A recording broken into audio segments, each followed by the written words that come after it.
We have x squared plus y squared plus xy equals to 3. We are asked to find the derivative.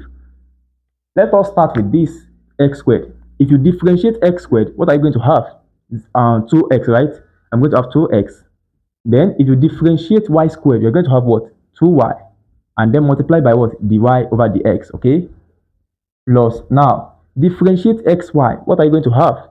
You're going to have x dy over dx plus y equals to 0. Because if you differentiate 3, you're going to have 0. Are you getting it? Okay, now the next step is that you have to separate the term that is attached to dy dx. Do you understand?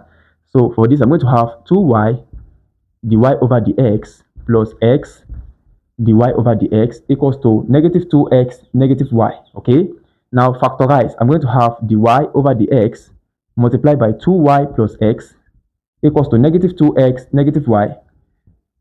To get the value of dy dx, what do? Divide both sides by 2y plus x. So dy over dx is equals to negative 2x minus y all over 2y plus x, which is the final answer. Okay, now let's consider this question also. How do we find the derivative of this function implicitly? To watch the complete class, kindly click on the link in the description of this video or the comment section, okay? See you in the next class.